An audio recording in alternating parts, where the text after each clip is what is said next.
amana class 9 gi tuition chatpa angang singbu sar chinglen na yam thina cherme na tai tuition chatpa angang mu chebe na te sir tuition chalaga karimta hekta angang singdo aina sentingali matam mangali haiduna bri cherme akoi tuition jisu sir fashion na mo en tawna gre ai ngota dagi tuition mafam ama natraga ani school halaga abu tuition mechin makti natabani na sir angang sing dusu ndang di pop tare makhoi lai pai matam so letre sir khoi maru oiba self studies ki matam se akhoi ge ngang sinda amata phangandre sir price spoon feeding ne khoja tonori se tuition chatrabadi asoma subject sing si angang sing na kamai improvement pigani improvement do phangde prek ta habini sai chejari se phangi ne pire ine sahi khudingi position ani monum puthokna ming chanwa phangnadri ba sidi sir oro bibidia de sana position hana panbirabni na ai simitang de hajini position lep ki bangang sing do phatra haba any school amda tamala basu adum lepam gani position de school na te sir angang duna ne pangai haibi ganu da sar singlen madu hekti yaroida oja singi guidance jaromdrabadi angang singdu yaromdabasu yaida sir oja gi guidance pideba school di amta le moida sir school na bu position puthupang mamadi sai gujingi school sida position amani dum yauri te ngang chani chohum dudi kai dobi position puthupang mamudina sir madudi angang singi brain honnaba haiba amsu leidana yes sir that's the point sir angang na ne school na tin hajari se adugumba gifted child khrayam school dudi position khrayam ne yaure afaba school ete oire ai gumba oja ta tuju ete phawre yamna sammide sir phana yamna makhong somduna hara piduna sembirabusu sebot panbida mainen palo habise so yar hoisa sebot yamna palan ngamadi yai mainen palan badi soi oi roisa matam jisu ya selektre meeting si ngasi gi di matang si delo selasi khona mo phaminar sine ko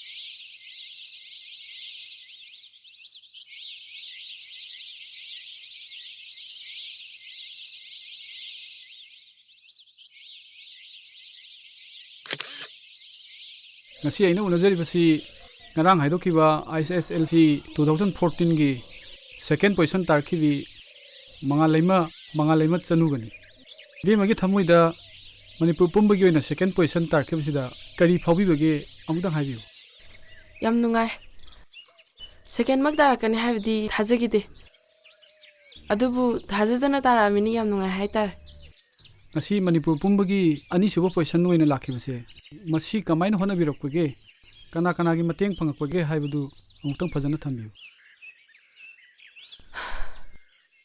aidi ta singa laise kya tamningdaban sanabagumba amada ingi khalораban baji ge magana budi laishamna tamaningba hayningi adubu upai di lekhide class to jana takpa jingje inthinungaina ambukta de yangwai aidi laise oiroidabnina Sanabarom Zatlagena, Kana Kaluraban.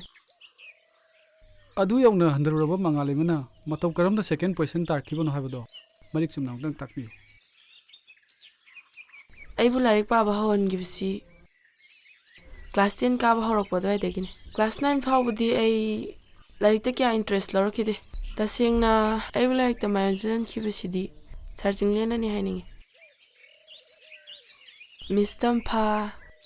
Ai classmate haja school gi oja sing amadi baji ge imaga ibema nang mu kai legen he saka to khar thong dong ne aina horan halak pada sak nang de na school salam da badi yaroi ko haima yengon he tawri se laik la su pa da na nibi macha moi bagi ing ta pa do mata yaw de ko nang bo as mai loi tai ba Nuntige loi tai dubo school ju dum nang idudi bema nang je metric hai do tamabani ne nang bu metric du da su pass tawrabadi loan da su logba yai hai karigino nang na lai sibo su yana paning dri ba sibo mana haining dri se haining na ba ai khoi na private tamandana apha apha ba oja thi dana ai khoi na tamhan ba ngam ba su natab Tapna tapna adum haijarakani kaino. Hairani, yam hairani. Mapana luna tawbanina, yam hairani. Ibema nang sune, saka to loi thomo, ima kaichen chale ko. Hoi bema. Nang drinemi, angang duna hanam ko thangat khibdre tawbani. Hausi akhoi dan lirone. Hayengdi sat thang ka lawro. Hayeng assembly da dum ligeda. Hausi ki thokradi de heng nokning reba. Adugidi loidringaida adum noksan bilake. Okay, good morning. Sit down. Thank you, sir.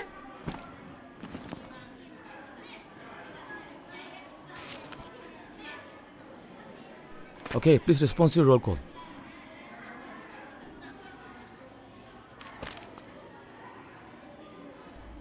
Ngasi takadu revelation asi the indomitable woman pugilist of Manipur. Lari hang doctringai da listen to me for 1 minute only. Handaki London Olympics ta woman boxing da bronze medal laura kibi India amadi Manipur gi mingchat pora kibi nupi do kanano khangam gani si Very good. right, we'll never forget her. Maha kamaina hore. How was she like when she was grown up? As a mother of 2 children, how did she become a world champion and Olympic bronze medalist? Noi khangning Yes, miss. Yes, that's what we are going to learn today. So now, open at page 49. I'm giving you 9 minutes to read. Serious reading ni ko. Meri kom na kamaina hora kibano haibado. Khangba ngambre yango. Sire dana. Stakina sibauji yang. Confused to blade abdi ne. Noi masen discuss toro khangba ngambre yo. Nana khangba mar khangam do bi ai. Mana khangba nana khangam do bi ai. So, discuss with your friends, okay?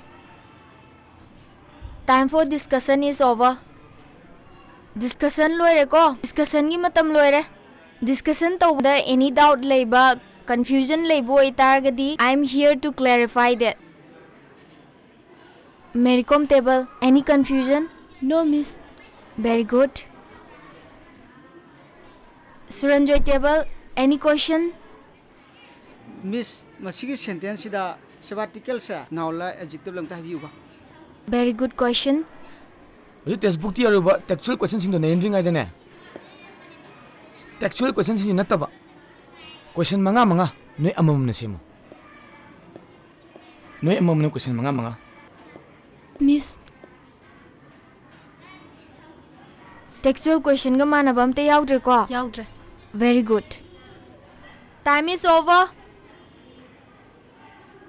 Question jing do. Nakhoi gi table da putho. Repetition yaubu question gai do. Lokthoga. Manadaba question kayam yaugi yango. Minute manga gi manung da khandok kadam ni ko. Hurry up. Hojik table amam ni question sing do. Atopa table sing exchange tonero. Clockwise ko. Noi question sing ko manadaba yaw madi. You can note down. Table amana question do. 2 minutes ti hena phajungum se. So, all together, another 10 minutes I'm giving to you all. Start passing. Pinero. No question is piro. Atopa table degi lakpo question sing do. Chingnaba khangdaba yawargadi table du da natraga setter du da hangba yai. Yaudre, miss. Okay, very good. Life science ki last chapter, regional environment ki ahamba question. We'll go to Mangaling.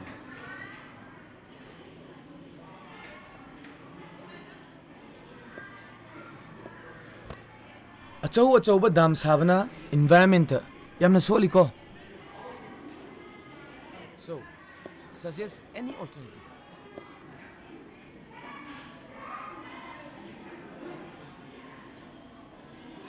Come on, hurry up. Suggest any alternative.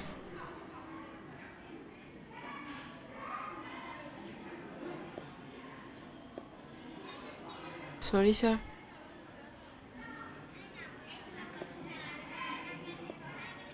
Panana ba 10 minutes pibda muna pa hodre. Khang da ba yaw ba sunu masin discuss tawno ha ba sunu taw ba yaudre. Adu fawra china bule ba su engon da hangu ha sunu hangidre. Mayam tawne sinani komai yinga mene. Nang mayam thabak si yaudre ba. I ꯑꯩ ꯁꯦꯡꯅ ꯇꯥꯕ ꯑꯝꯇ ꯉꯝꯗꯦ sir ꯑꯗꯨꯗꯤ ꯅꯪꯅ ꯈꯪꯍꯧꯗ꯭ꯔꯤ ꯃꯐꯝꯗꯣ ꯑꯩꯉꯣꯟꯗ ꯍꯪꯗ꯭ꯔꯤ ꯀꯩꯒꯤꯅꯣ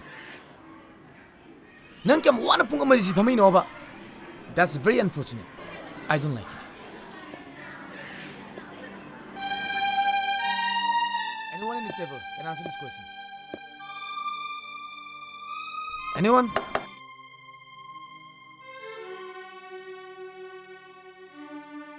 Small dams and mini hydel projects. Good Thuthubi. How does rainwater harvesting recharge groundwater? Water availability and the declining of water level. Mustafa.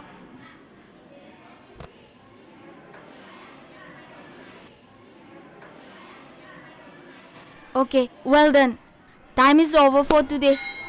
Next class today, 1 hour do full assessment of way argani. Priya, give me my ball.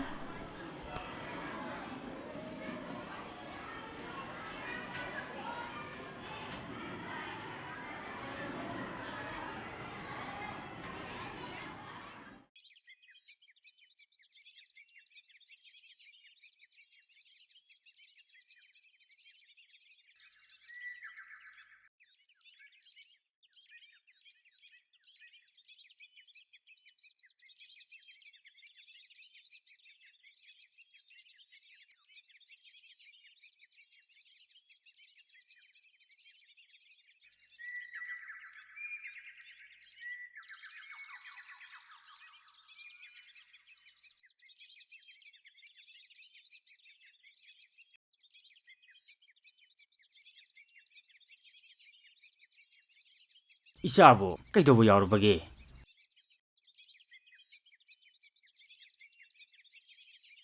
School halaga maning thongi. Pika amata hongdaba mangkai phamisibo. Hayo. Kanana kari hairabage isabo. School da kaidongnarapage nangbo. 바지 아이게 지기 구독자 가이토가 아이게 나지 라잉하지 봐 아이 나지 함 다이닝해 봐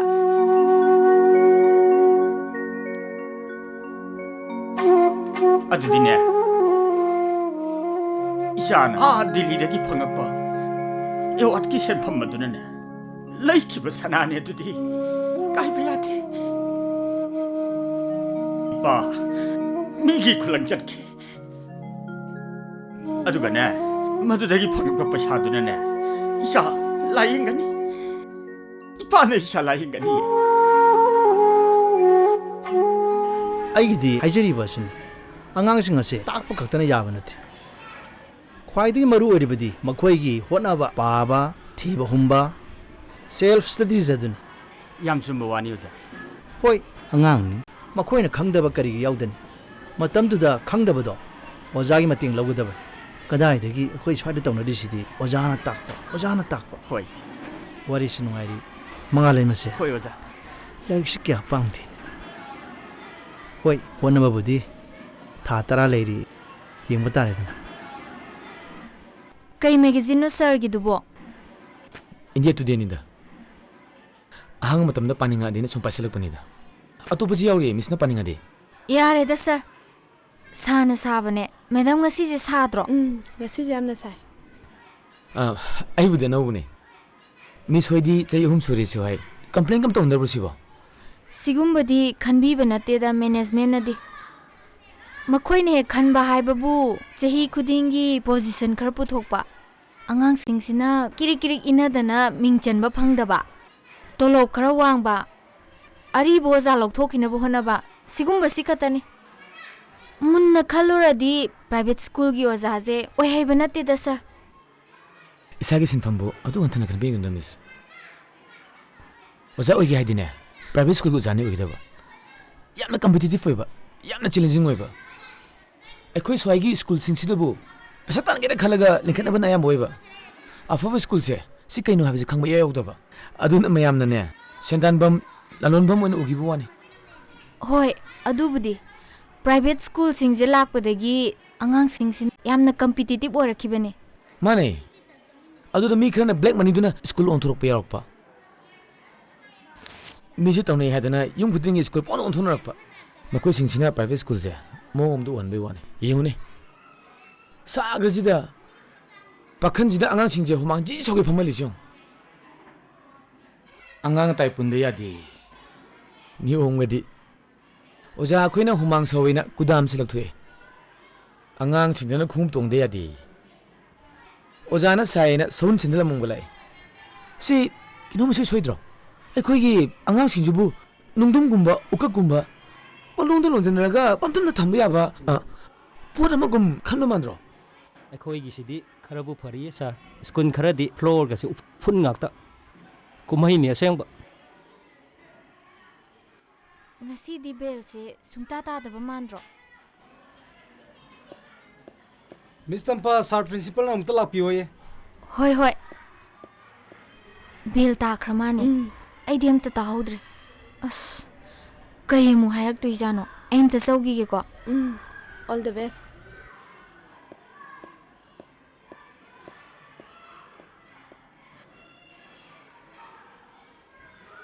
May I come in, sir?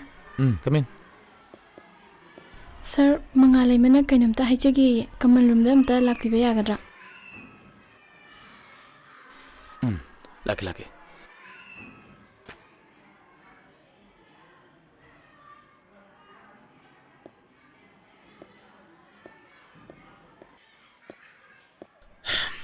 Chongo. Kay tanan si Binabani.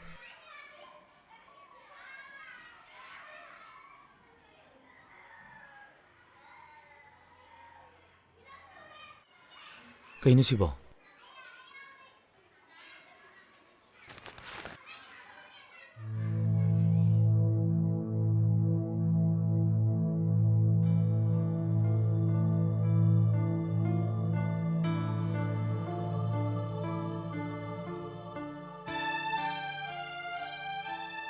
ꯑꯗꯨꯗꯤ ꯅꯪ ꯅꯍꯥꯟꯒꯤ ꯀꯃꯥꯏꯅ ꯇꯥꯔꯤꯕ ꯅꯪ ꯅꯍꯥꯟꯒꯤ ꯀ꯭ꯂꯥꯁꯇ ꯀꯃꯥꯏꯅ ꯇꯧꯏ ꯑꯣ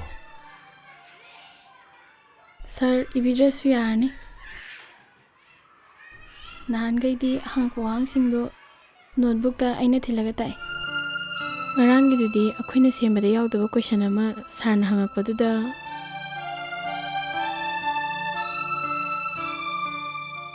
ꯑꯇꯩ ꯑꯣꯖꯥꯗꯤ ꯅꯪꯒꯤ ꯃꯔꯝꯗ ꯑꯩꯅ ꯀꯔꯤꯝꯇ ꯈꯪꯗꯅ ꯍꯪꯉꯨꯕꯗꯣ ꯑꯩꯒꯤ ꯑꯆꯧꯕ ꯑꯁꯣꯏꯕ ꯑꯃꯅꯤ ꯃꯇꯨꯡꯗꯗꯤ ꯑꯩ ꯀꯟꯅ ꯍꯧꯅ ꯉꯥꯡꯉꯒꯦ ꯏꯔꯒ ꯑꯣꯏꯔꯁꯨ ꯑꯩ ꯅꯪꯒꯤ ꯑꯣꯏꯅ ꯄꯤꯔꯒꯦ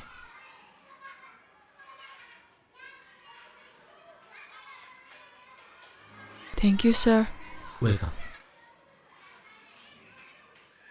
ꯉꯥꯏꯈꯣ ꯊꯥꯖ ꯑꯇꯩ ꯑꯣꯖꯥꯗꯤ ꯀꯃꯥꯏꯅ ꯇꯥꯛꯏ ꯍꯧꯅ ꯇꯥꯛꯄ꯭ꯔꯥ hauna takpasu yawi haudabasu yawi mangalay magidi sir mana tahawdabasingdo aina dum hai. ꯌꯥꯔꯦ ꯆꯠꯂꯣ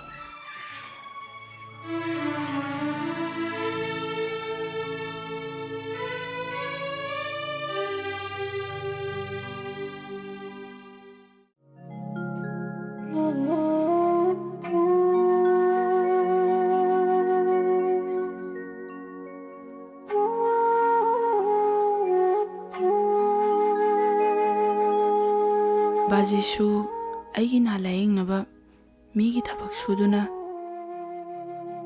ngayakta pothadaba makai yamna kanna honaki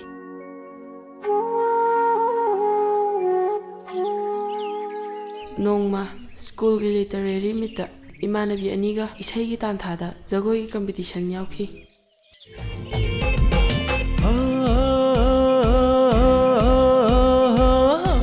magun lay haina darane homdoktana thamba sisu wakhal da pukningdana ama hauna sarana koyi magun lay bo haina barane lona tumin lay basibo pukningda wakhal dana ama hauna barana koyi sobada hangsit lang bada humakang ningba chumbara kumuni chumbara hayuni ikai bakhang ding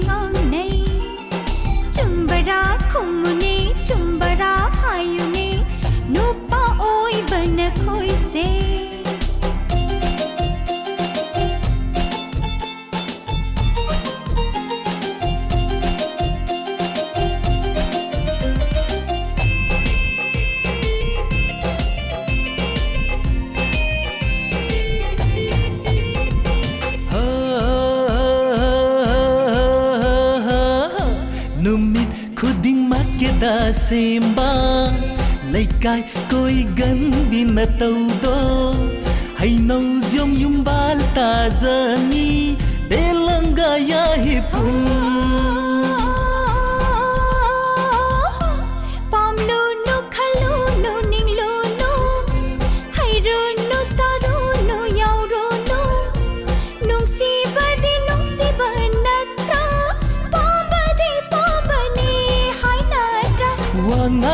natauga thajaru dena koise khumne hayune khumne ikai thigali hainai khumne hayune khumne nupi oi bina koise matam saringai thamoi masa khandong nasi kuina thengnarudrabani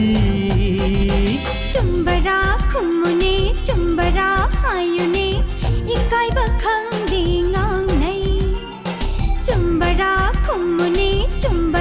hayune nupa oi bana koise matam sadiye thamoi masa khang bikenu icham jabini ai khoidi khumne hayune khumne ikai thigali hainai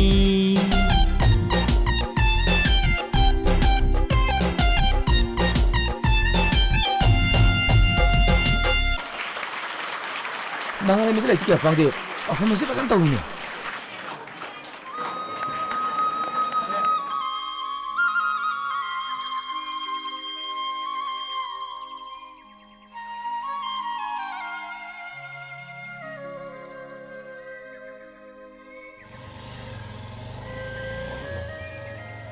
Imai first tari. Kari da tari ba? Aiko school gine. Class tane. Aiji first tari ba. Tana ba da dum oirmani. Kari dano nang first tari go. Chakoi dani da. Ma ba kan break ke tawne. Aije like daga first ta khalab ni be ma. Masigi nupi masajibu karam thodo ino khangdine.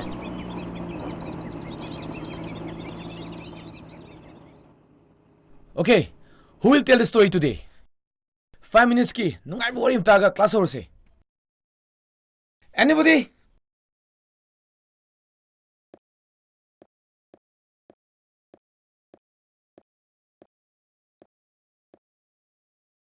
Good morning everybody.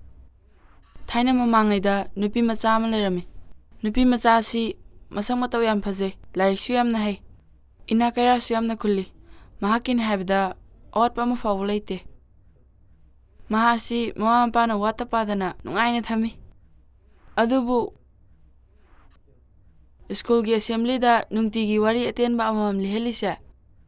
Maju amukta lejagi khandana adum lakpa. Adubu mana ligi khalinge da min hekta hangi ba. Wari libaje adum phangi dadana maje school do dum thadok pataki. Aiko school sida ne ba haise. Nongmatang wari libdo phangi da baiwan. Ai dam na nungai ta baiwane. Loijare. Thank you. Ngaiko. Who is that girl? Thajani sir. Okay, go. Okay, tomorrow Thaja will tell the story. For now, go to your respective classes.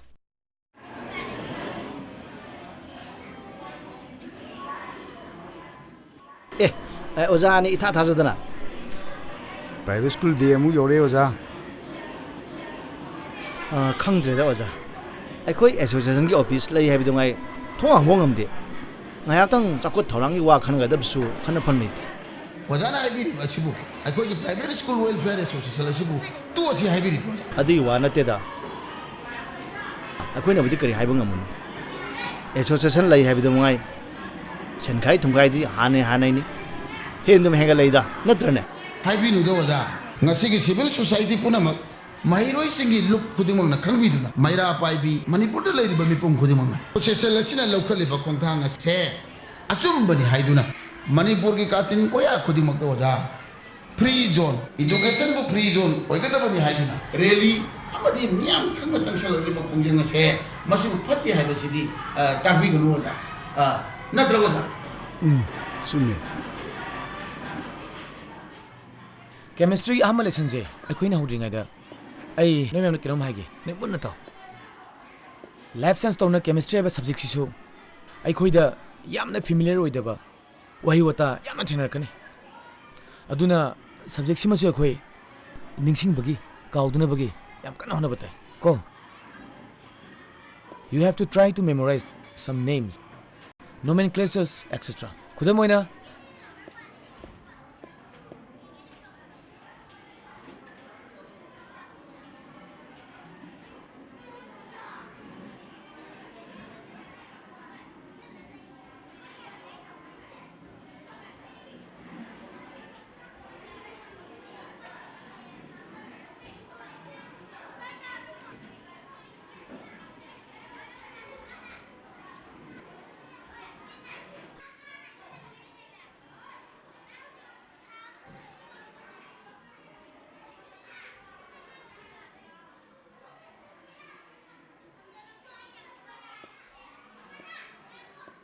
Kanana ihan hana word sing se aine pib order sida mathang unaw naina yengdana haiba ngambage habdo let me find out okay start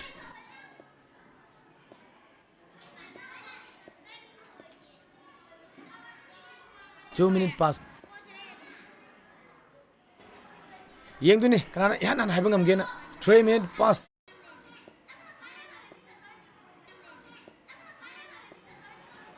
Okay, can you do it? Yes, sir. Come and stand here.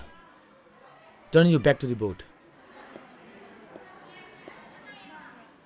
Element, nucleus, hydrogenation, lanthanide, octet, endothermic, compound, proton, crystallization, actinide, micellis, precipitation, allotropes, neutron, oxidation, metalloids, solubility, galvanization, molecule, positron, reduction, malleability, hydrolysis, calcination. Very good. Give her a big hand. Angang se, magi nasitang pasanantaradi, she will do something. Mangonda extraordinary ka yawi miss. Magi levam se, miss na pasanamo. Mukoy ansing unaru se. Sir na adu yung nathasaradi haying school loraga hekta salu si kedorage. I am serious, miss.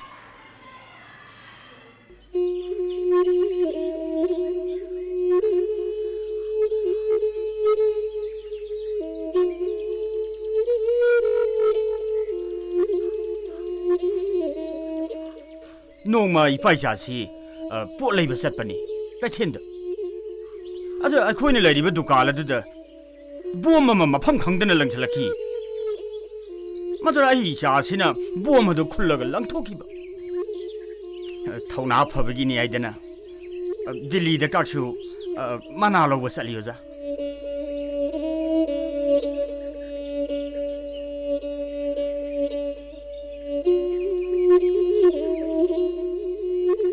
bom du mana pai amulang thokpa mani oza ngasai gi bom adu hek langchalakpa du da ngasai dukan manung da leram mi ba mayam thing adu di kai du na loi chena khrabsa ai su yauna adum chelabani ni oza ngasai ai sha karai da lehori ai dana aina handai hin thoki ba kan di ai gi nak da leram di mana bom adu pairaga langthorok bani ne marai ba na thirib di ngasai kathen sangi ukhong du da bom du palaga khudak du pukhai ai shai oi thangba na ha si bomgi ahwa ma khola duna yeshan kraba khangti adu dagi adum ngasi phaw tawrib si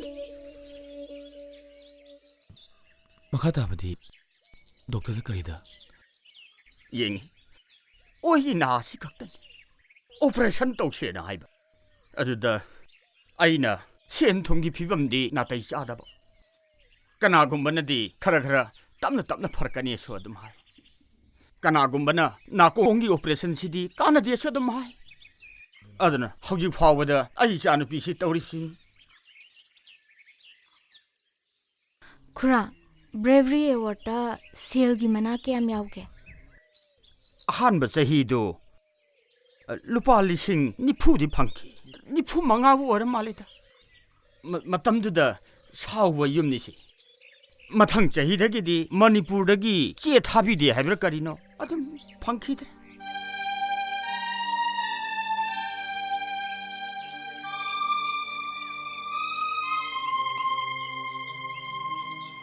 Khura, aigi marup nakong khaktagi doctor ama lay. Hayengsi mangalay maga satluge dana. Maga tanaruge. Magi se phanaba saribani amukto honazage. Khurana madu matang yabiuba. Ainabu maduda karigi yaroidagine wazabo. Ay yai.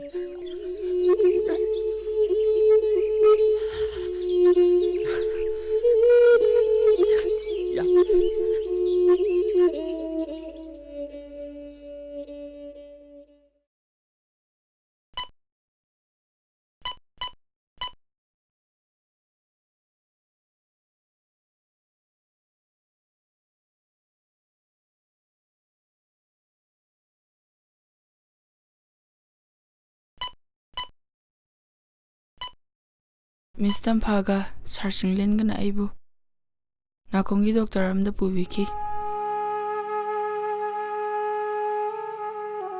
This ma'am, matang toki.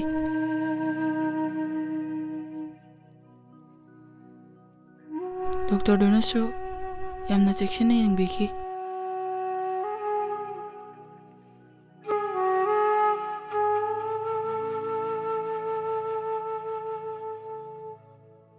Oi thangmana kongsi 80% sui haiba ai khangki.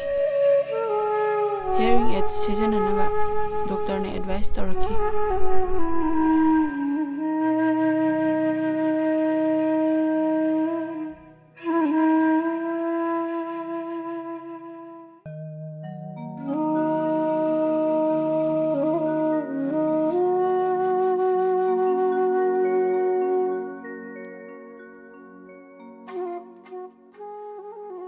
Hearing aids su lupa lesing trying to mupi hai. Aigi hearing aid legani haiduna baji su Nongmatang phauba pothadana migi khulang chatli pesha kanna tali. Si volume niko si lekha kadaba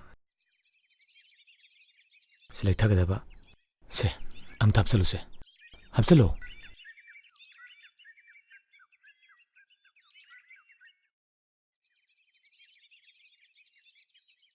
Khara lerga nongma sarga miskana hearing aid ama leibiraki. Madudagi ai phajana taba ngamki. Tarabo ai harau mankiduna kapki. Sabu tarabo.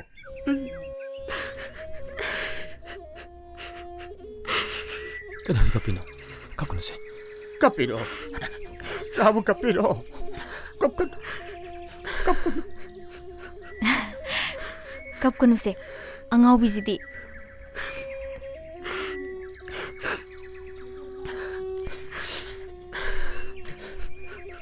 Kapano se yare kapano se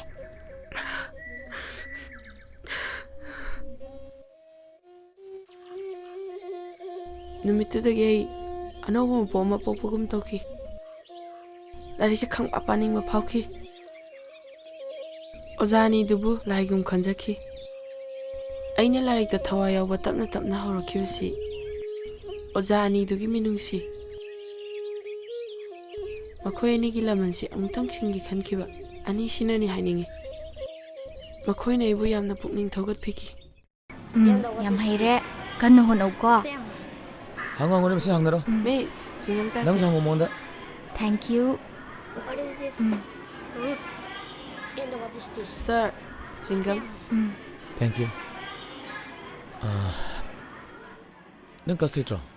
Sir, ko ngawin thola ba. Oh. Matangi ai class di ngasi gi ai assignment do tawba ngamna bo ko. Sir. Good. Munna po. Khallu. Thiyo. Hango dum khangkani. Ai di khangde tu mile thoba nang sukang khangroi dam. Angu matamda library chang mathau tarabadi internet hango. Hono nang no masi madi khangage ne khanna honaraba nang soi nang khangani. I know it. I honor sagi sir. Nangi class ta first taribi nangi namana bi thaja. Aduga hey Manipuri oina first ta kada bangang do. Nanga chamane. Nangu mangatani. Karim te khenability. Khena babu makhoi nondagi hotna behenba. Adu kaktani. Believe me. Adu kaktani. You will be one of them if you try. Nang nubu leksi fasana hona ke khalaba. Ai madugi damat always lay. Miss Tamfasuni. Ai khoine nangi karim da wala loy. Ai honorengi sir.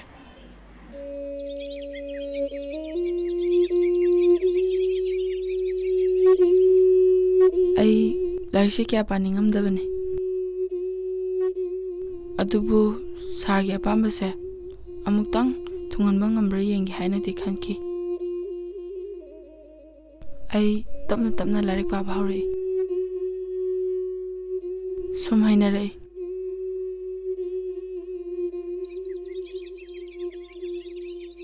Bazigi maganasu yamna pukning thogat piki.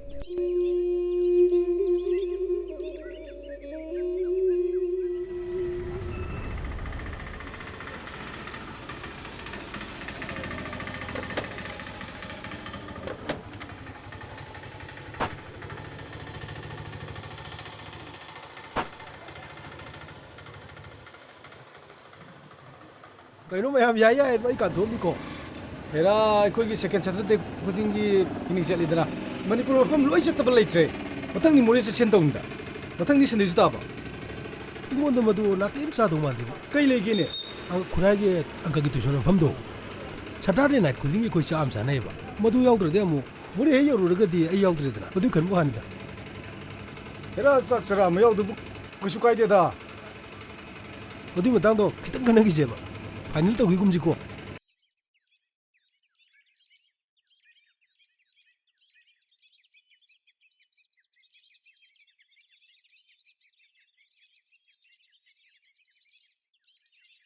asai wak sala yung slo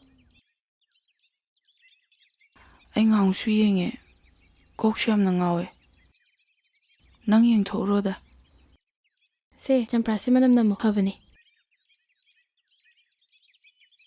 Miss, ko sinra yaudini ko amu thankini. Anga chi ma chathol no ba. Sir, Mr. Phaga sar thoibagana budi senakhibane. Koksin ba horasira. Ngak pudi yagani da.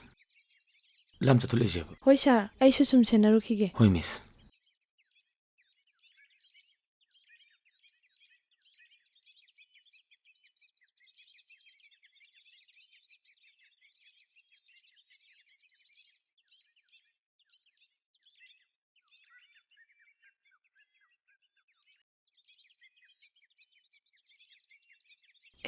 Sir. Yani pamu.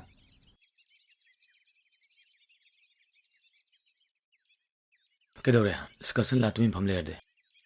Sir. Ngamuk su zatle na tawuni da. Bus tongbagi kok sham na ngawa. Ado himi thakchira. Ai leruge. Yani de sir.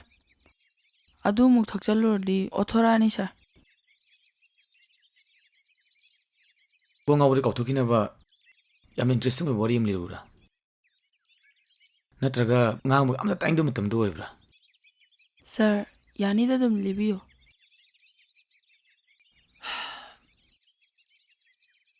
Nature ne one day haibdi nong se tangkhai mangalali tangkhai mamale.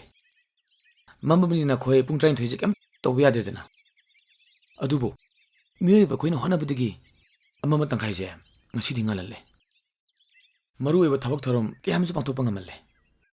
Masi krai ma panduna haibse nangju khangone. Thomas Alva Edison na electric bulb puthom madai sir. Right. Mahakse 1847 na pokhiba American inventor mani. Aina ne interesting oi habi maram dine. Edison je angang oi ngai da scarlet fever na nabadigi magi na se khara ta thigi haibdi hearing problem le reba nangdona Mase, kan no hanare. Hande, imung manung su yam na wai. Newspaper yo lei. Asapot condition duna hingna bo hanare. Aduga research tong na bo hanare. Mana no research to ringa da. Magi lepta khangau duna pokhai rake. Madugi pokhai bigi magi na pangudo. Amuk henchen ki. Matam do medical science se. Ngasi ki sman chakop opportunity. Adubo Edison mana khangning khiba ningkhiba tijin mi thabak tudi ma son han gide Mandugi mana tathiba Thomas Alva Edison dune electric bulb putomdana ngasi miyoiba khoina nature piramba amamase challenge tawdana ngasi ngalam ngami basni nang na class 10 loragane internet thiyo Helen Keller gi life history tha tram pandangai da masu scarlet fever na nabudgi na se plop pankrine aduna maron su dum thokidraba adugi madakta khwai luribadi mamichu tangkribani sathidra 1955 ta magi documentary The Unconquer habdo Oscar fangribani 1964 da Helen Keller se American civilian amada piba khwaidagi wangba Presidential Medal of Freedom piduna American President nama se honor tawkribani yenguni aina hiningi dine misna honai kanna kanna honaraba ngamdaba leiti sini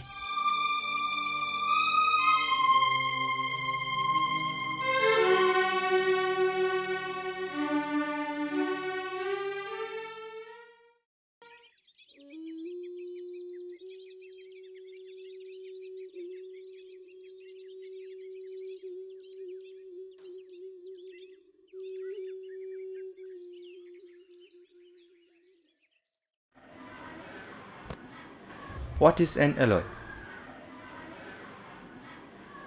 A homogeneous mixture of two or more metals or non-metals and metals is called an alloy. Good. Very good. Nando.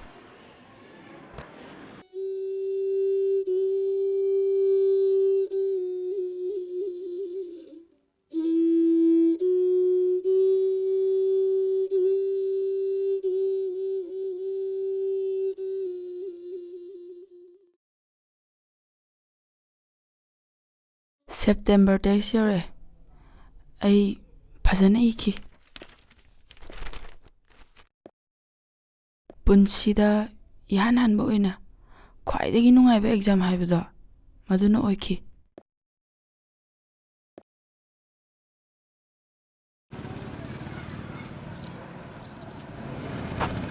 Baba ai change. Hoi.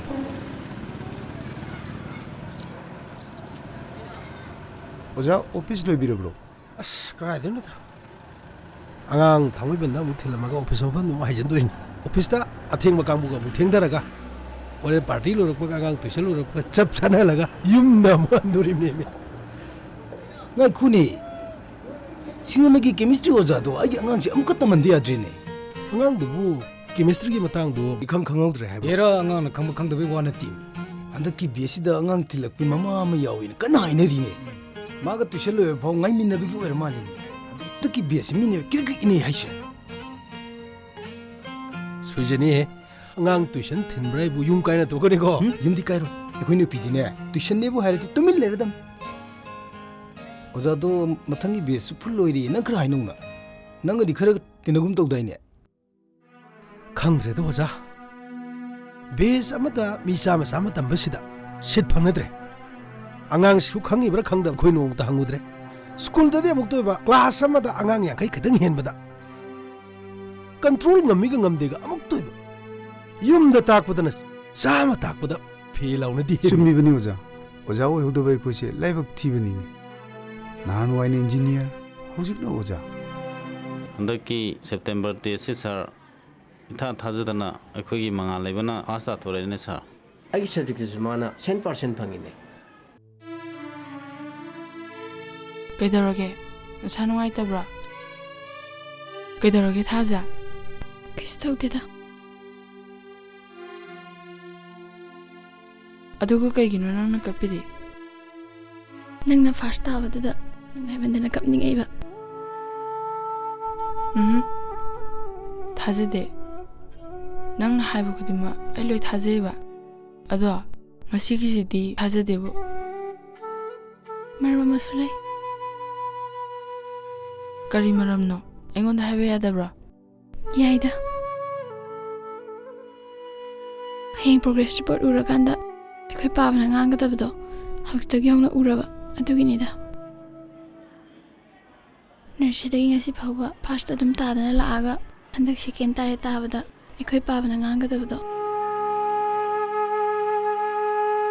ꯅꯪꯅ first ꯇꯥꯕꯒꯤꯗꯤ ꯑꯩ ꯌꯥꯝ ꯅꯨꯡꯉꯥꯏ ꯑꯩ ꯍꯟꯗꯛꯀꯤꯁꯤꯗꯤ ꯇꯥꯟ ꯆꯥꯔꯕꯅꯤ ꯃꯊꯪꯗꯤ ꯅꯪꯅ ꯑꯗꯨꯝ ꯇꯥꯗꯧ ꯂꯩꯔꯗꯨꯕꯨ ꯀꯩꯗꯧꯅꯔꯒꯦ ꯑꯆꯤꯛꯄꯁꯤꯗ ꯅꯕꯥꯅꯤ ꯈꯛꯇ ꯆꯤꯛꯊꯅꯔꯝꯃꯤꯁꯤꯕꯣ ꯊꯥꯖꯁꯦ ꯃꯁꯥ ꯅꯨꯡꯉꯥꯏꯇꯦ ꯊꯥꯖ ꯀꯩꯗꯧꯔꯒꯦ ꯃꯤꯁ ꯍꯣꯏꯗ ꯍꯥꯏꯔꯨꯁꯤꯔꯣ ꯌꯥꯅꯤꯗ ꯀꯩꯁꯨ ꯇꯧꯗ꯭ꯔꯦ ꯑꯦ ꯌꯥꯝ ꯊꯨꯅ ꯐꯩꯅ ꯑꯅꯧꯕ ꯂꯩꯅꯥ ꯃꯥꯜꯂꯤꯀꯣ ꯑꯩꯈꯣꯏꯒꯤ ꯊꯥꯖꯗꯕꯣ ꯅꯠꯇꯤꯌꯦ ꯄꯥꯔꯁꯣꯅꯦꯜ ꯄ꯭ꯔꯣꯕ꯭ꯂꯦꯝꯅꯦ ꯍꯥꯏꯗꯤ ꯐꯦꯃꯤꯂꯤꯒꯤ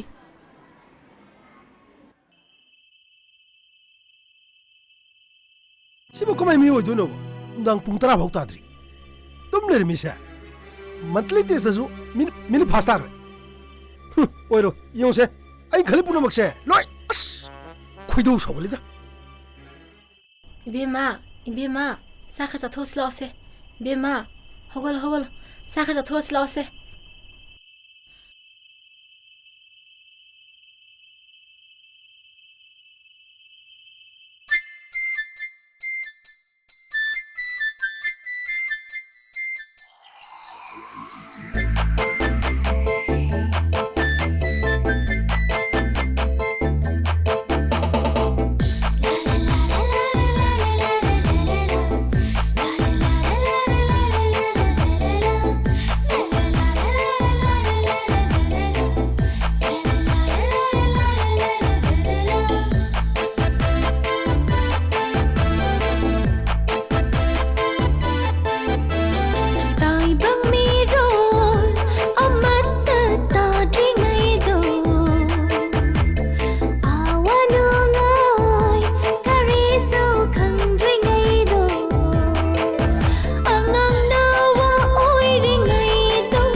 तातोमा डायरेक्टर ने करीगुम आई हंगदिने सेक्रेटरी चखिन कुमुको फनी सर अंगांग स्कूल सुटी सोइन थारामनि तोरसि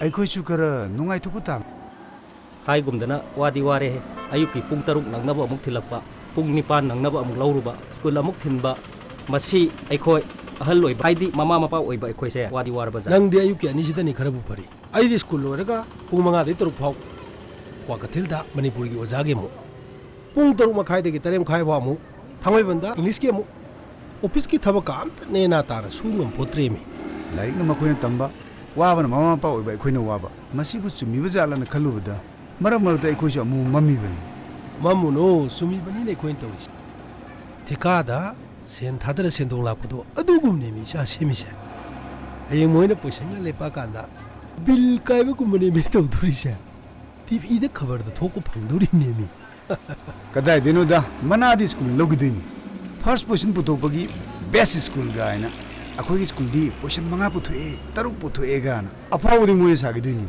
ꯋꯥꯕꯅ ꯑꯩꯈꯣꯏꯅ ꯋꯥꯕ ꯍꯣꯏꯅꯦ ꯃꯅꯥꯗꯤ ꯑꯩꯈꯣꯏꯅ ꯐꯪꯐꯝ ꯊꯣꯛꯄꯅꯤ ꯇꯁꯦꯡꯕꯗꯤ ꯃꯃꯥ ꯃꯄꯥ ꯑꯩꯈꯣꯏꯅꯦꯕ ꯇꯨꯝꯐꯝ ꯆꯥꯐꯝ ꯈꯪꯗꯅ ꯍꯣꯠꯅꯔꯤꯕꯁꯤ ꯃꯗꯨ ꯋꯥꯐꯝꯗꯣ ꯈꯟꯅꯕ ꯌꯥꯕ ꯋꯥꯐꯝꯅꯤ ꯃꯌꯥꯝ ꯈꯟꯅꯕꯤꯔꯝꯃꯨ ꯅꯩꯅꯕꯤꯔꯝꯃꯨꯀꯣ